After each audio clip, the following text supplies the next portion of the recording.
Do you have big goals and dreams and you really want to achieve them, but for some reason your brain just feels lazy and you just don't do the things you know you need to do to actually achieve them? Well, in this video, I am going to help you change that, but not in the way you think. Because right now you're probably expecting me to give you some talk on how to be so much more motivated and how you need to be more disciplined. But that is not the case, because the truth is, you are not more lazy than anyone else on this planet. We are all born with the same human brain, and that brain is wired to avoid taking action. It is wired to keep us safe and avoid spending any energy that we might need later. So there's this misconception that people who are crushing it are just more motivated and more disciplined than you.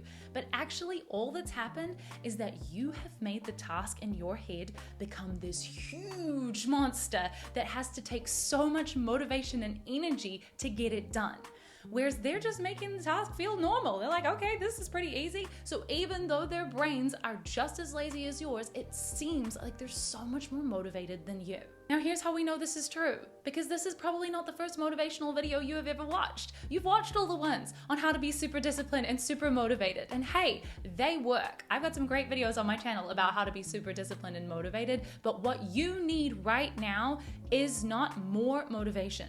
You need to simplify everything so that the task feels easy even when your brain is lazy, so you still do it. Here's what you need to understand. There's no such thing as a hard task. Only a hard thought about a task. The task itself has no inherent level of difficulty. There's nothing difficult about anything. That is only a thought that you're having about it. And so you don't have to keep thinking that. For example, I used to think that YouTube was really hard. I just thought it was inherently difficult. And then I asked myself, well, what is actually hard about it? And I realized that it was just a series of a whole bunch of actions that I already knew how to do. Like, for example, writing and planning and turning on a camera and pressing the button and talking. And I had done all of those things before. Actually, it's not hard at all. It's just because I had all of these thoughts that made it feel hard. So when you understand that there's no such thing as a hard task, you realize that it's not actually the action you're avoiding. It's the emotional weight that you have attached to it that you're avoiding. You've got to truly acknowledge within yourself that the things that you need to do are not hard. And I know that that sounds so annoying when they felt so hard, but if you don't remove that, it's going to require you to create this ridiculous amount of motivation to get yourself to do it.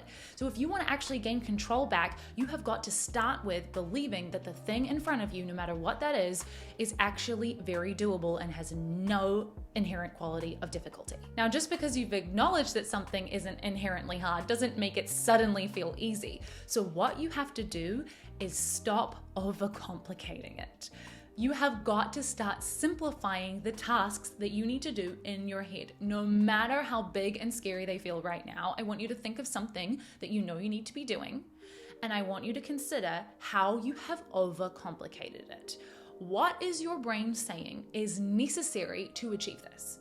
So oftentimes this stems from perfectionism, where you know you want it to be a certain standard or a certain way, and that's why your brain is saying there's all of these steps involved. Or maybe it's because you're overthinking what you think has to be done. So I want you to sit back and just think about the task that you have got to do in your mind, the one thing you've decided you're going to do, and I want you to ask yourself, if this could be extremely simple, what is actually involved? So let's say that you want to start a business and your brain says to you, okay, well, to start a business, we're going to need an LLC, we're going to need a name for the business, we're going to need a logo, we're going to need a website and a funnel and an email list and a Facebook page and an Instagram page, definitely a TikTok or YouTube. We're going to need email marketing, billboards, t-shirts, merchandise, and your brain is going off on this big tangent of all of the things. No wonder it's going to get overwhelmed. When ultimately, what does it actually take to start a business? Seriously, think about it. You need one person to deliver something that you're offering. Whether that's a product or a service, you just need to offer it to a single person. That is how all businesses actually start. You could have all of the perfect things set up that make you feel like a business owner.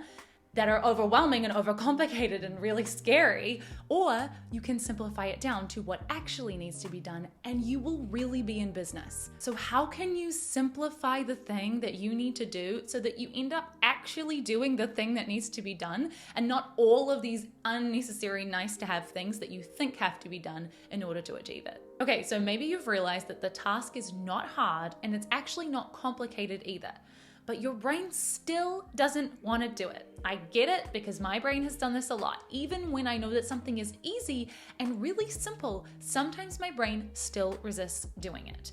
Why? It is because sometimes your brain is not resisting the task itself, it's resisting the transition between tasks. So think about it. It's like you don't want to go to bed, and then once you're in bed and you're asleep, you don't want to get out of bed. Or you don't want to get in the shower and then you don't want to get out of the shower. It's always about the transition, because our brains resist change. And we just continue with this inertia of just constantly doing the same thing we're doing because it's much more comfortable than switching to something else, which our brain perceives as hard and complicated. And so what you have to know is that if your brain is resisting the transition between tasks, your job isn't to summon this huge amount of motivation to do it. Your job is to simplify it down so that all you have to do is the one very next step in front of you. So sometimes I play a game with myself where I'm like, okay, so we don't actually have to make a YouTube video. We just have to turn on the camera, and we just have to get made up, and we just have to put some nice clothes on. And I'm like, oh, one at a time, I can do all of those things. And what happens is, as soon as my brain starts to see some kind of progress and some kind of movement, the transition is already happening between tasks before I've even realized it. So you can do the same thing. How can you get yourself to start the transition in a way that feels so easy, instead of seeing it as like, oh, I've got to get out of bed and I've got to do all of these tasks, and then I've got to make this big video, or I've got to start this big business, or I've got to do this exam prep. What can you do to make the next step feel so simple you don't even need any more motivation to do it? Here's the secret that really changed things for me, and that is the best motivation is progress. If you can see yourself making progress, even in the tiniest way, and you can acknowledge, well, I got out of bed, so that's progress, and I moved towards the shower, so that's progress, and I got in the shower. It sounds so silly because it's like, well, these are nothing, but ultimately these are all of the steps that add up to you doing the thing that actually matters. There's no difficulty of you getting out of bed. Putting one foot out is not hard. Stepping on the floor is not hard. Making a multi-million-dollar business is not hard. It is simply a series of steps that your brain has overcomplicated and made into a monster in your head. And if you can simplify it down, you will get there so much faster.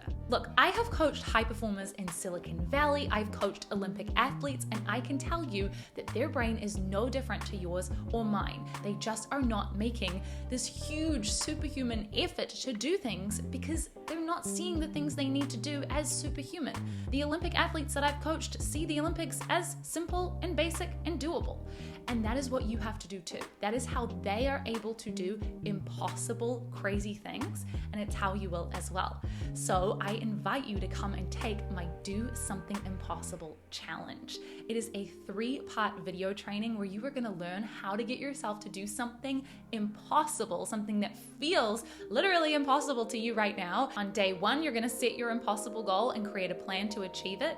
On day 2, you're going to learn how to execute it. And on day 3, we're going to overcome all of the problems and all of the drama that your brain is bringing that will stop you from getting there. So go and take my Do Something Impossible challenge. I will leave the link in the description. And in the meantime, tell me in the comments what you have learned from this video. Don't forget to hit subscribe, and I will see you in the next one.